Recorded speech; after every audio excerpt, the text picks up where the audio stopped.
Hello, and welcome to a special remix of a short sword class I streamed 5 years ago. It took place near the start of the pandemic when a lot of holdings in Amtgard were doing full-blown online class days, complete with various online classes. One of those days they offered to do a live stream class of the basics of short sword fighting. When I revisited the stream, I was worried that I'd be full of inaccurate and cringe-worthy advice. It was not. The actual recording quality was garbage. It was a download of a Facebook live stream, and the resolution was terrible. It was before I had bought any of my audio equipment, so there was a lot of extra noise, but it is understandable. After reviewing it, I thought there was still some merit with the class. Even though the visuals and audio quality was subpar, the information I found to still be worth sharing. It was not perfectly structured, and there was a lot of downtime while I looked at notes and waited for questions. It didn't make for a very good watching experience. That led me to make the decision to take the editing skills that I had developed over the last 5 years and make it into something much more watchable. So here you go. Here is the 5th anniversary of the Short Sword Basic class with Baelnorn.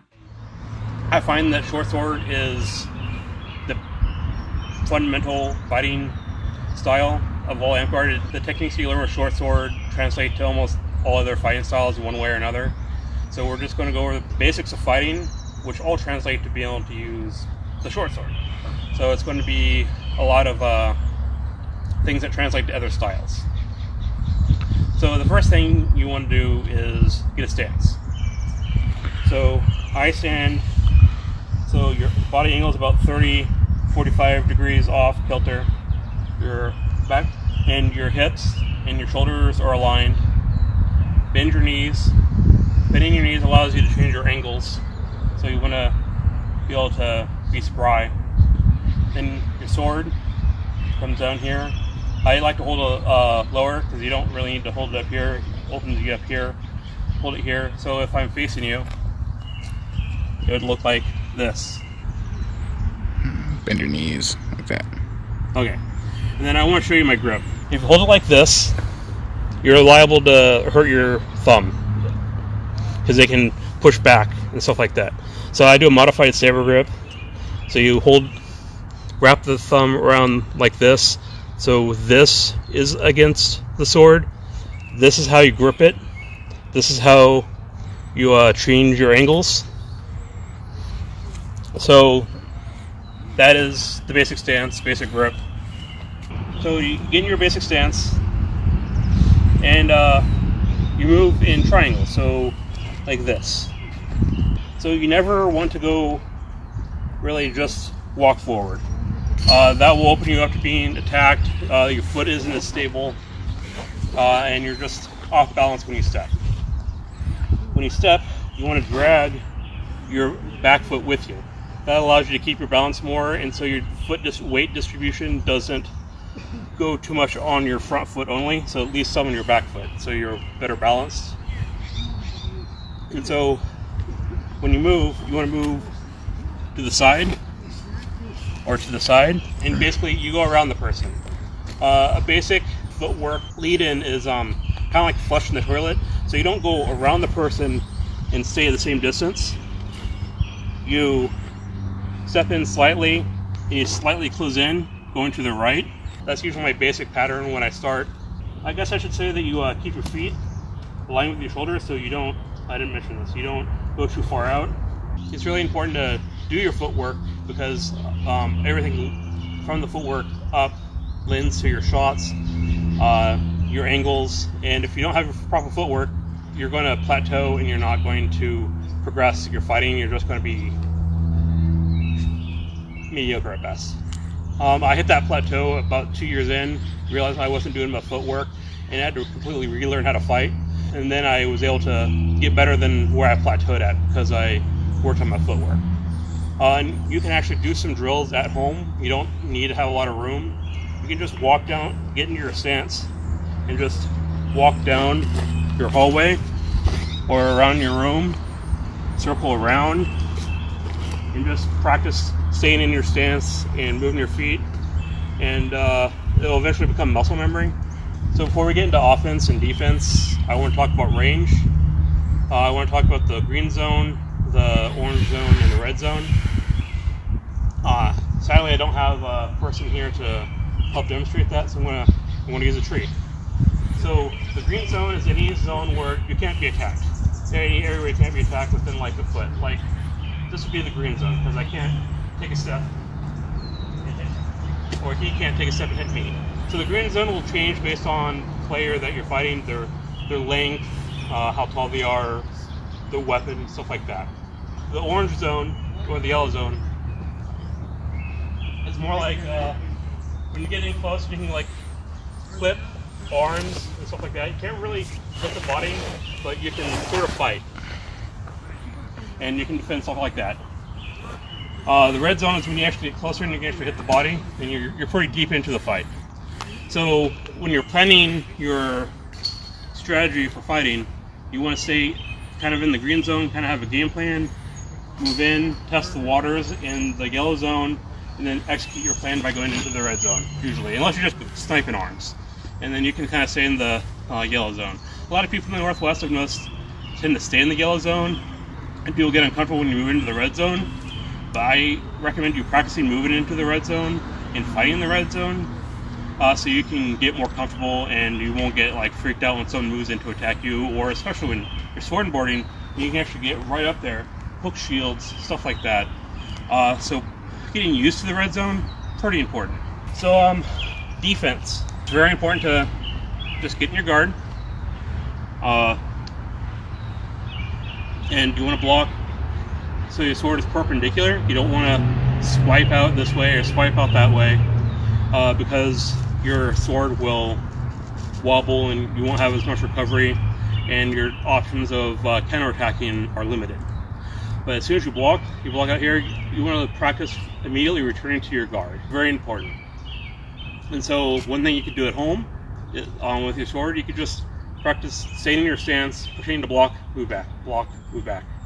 You'll have a better defense because of that. Also, when you block, you don't want to block up here. You don't want to use this area to block because it'll move your sword around more. You want to block in this area, right here. Those are the basics of blocking, very simple. And then there's dodging. I don't dodge as much as I used to because I'm out of shape. You want to minimize the amount that you move. So like if you dodge, move your feet. You don't want to just angle your shoulder back because that's not enough. But you want to do small movements with your feet to move out of the way.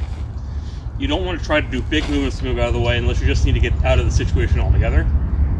And then evaluate the situation, move back in. So, I mean, that's the basics of dodging. When would you choose to dodge as opposed to block? What situations? Pretty much when your sword's out of place. I would prefer to block, but like a lot of my left side when I'm single sword fighting, you have your arm, but you don't want to necessarily lose your arm if you can avoid it. So if your sword's out of position, like you want to block over here, and then like you're fighting someone with 2-stick, and then they're coming for your shoulder, you want to move out of the way because your sword's over here. I would prefer to block with the sword, secondary, dodge. The basic idea of the offense is the basic shot, but your form matters. If you just shoot from the shoulders, you won't get as much power, you won't get as much torque, your recovery time won't be as good. So it's very similar to throwing a punch in boxing. It actually starts at the foot, the twist moves up, your torso, and your hips, and then your torso, then your shoulders. So if I'm going to, I don't know, high cross to sword side shoulder, which is the high cross, I would be in my stance, I would twist my foot slightly as my body comes up, go like that. Then when you whip back, your body moves back. It's a slight, I'll exaggerate. So twist, and I would never twist this far, and then twist back. The twist back motion will help you recover faster. So it'd be more like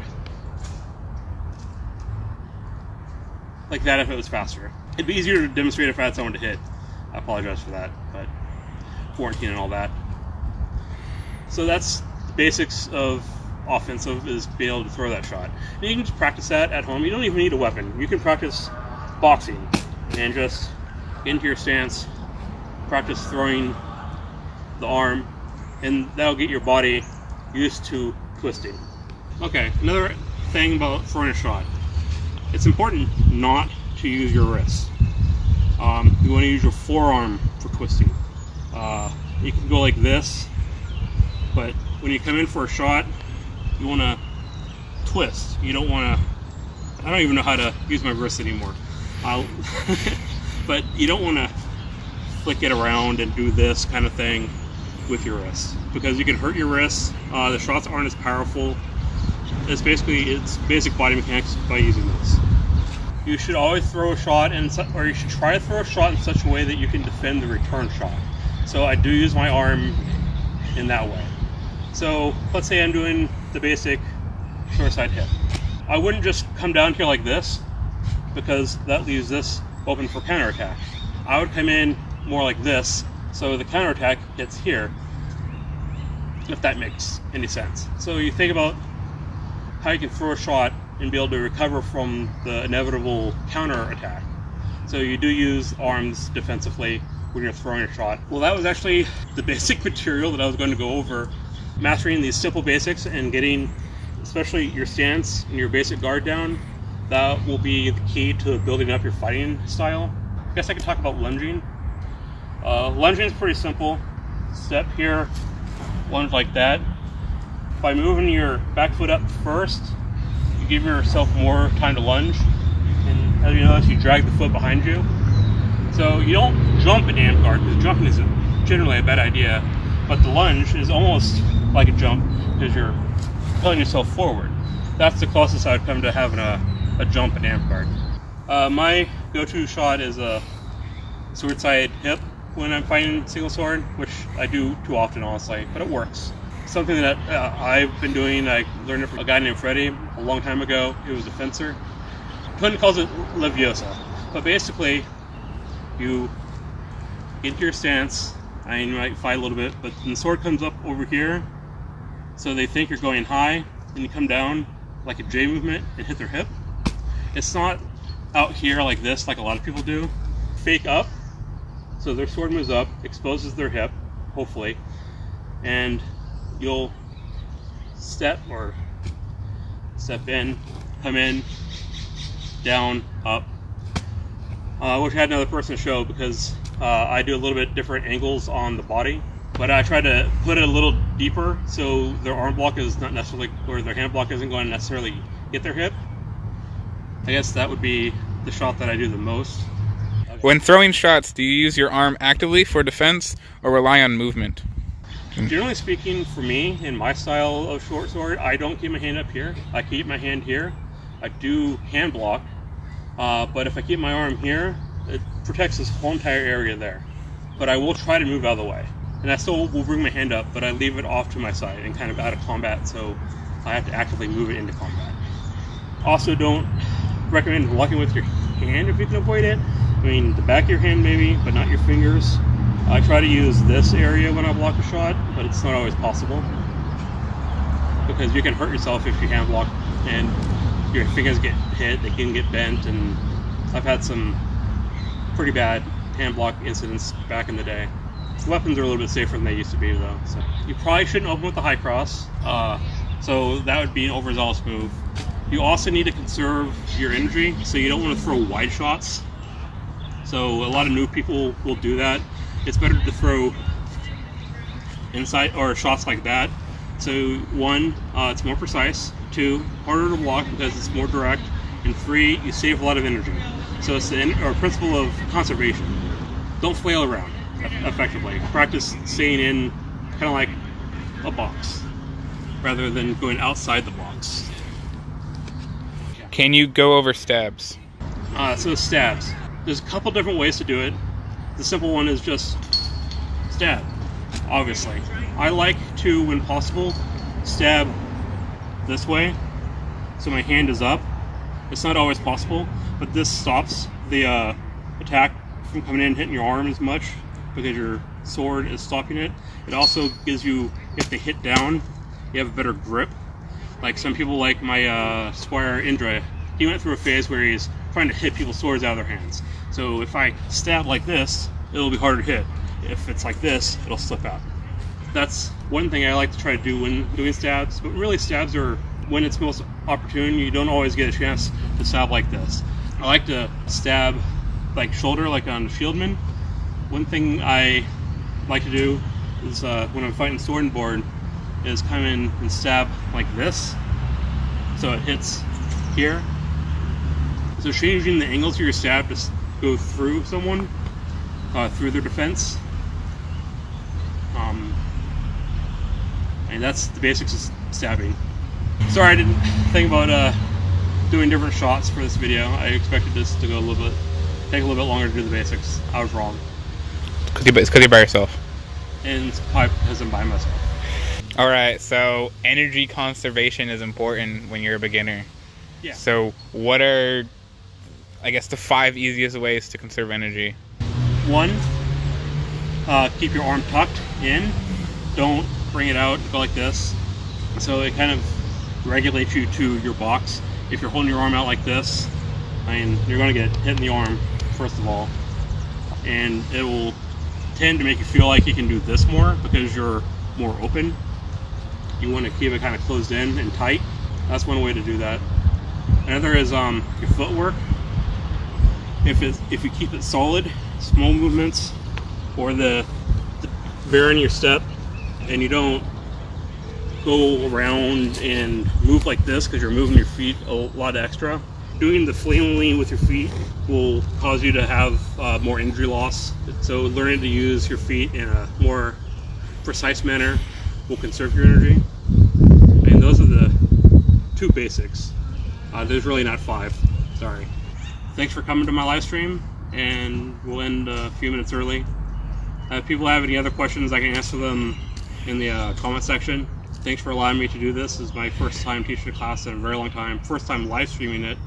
So thank you for watching the remix of this old class. At the time, doing the class was somewhat difficult for me. Streaming is pretty new to me, and when planning the class, I didn't take into account that it would go much faster than an in-person class. My lack of experience streaming caused me to run out of pre-planned material earlier than I had expected. Teaching in person often takes more time. That left me live and floundering. Not to mention, my anxiety was off the charts. If you watch the original video, you'll notice that I am pretty flustered.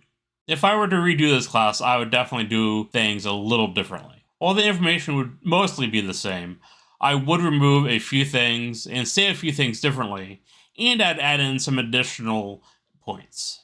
I would take some time to reconsider how I would organize the material though. Additionally, I wouldn't be doing any of this live, so I would be able to do reshoots. Let me know if you learned anything new. Did it remind you of some of the basics that you may have forgotten about or hadn't thought about in a long time? Is there anything that you would teach differently if you taught this class? Should I do another version of this video? Let me know in the comments below, and as always, stay inspired, stay excited, and keep fighting.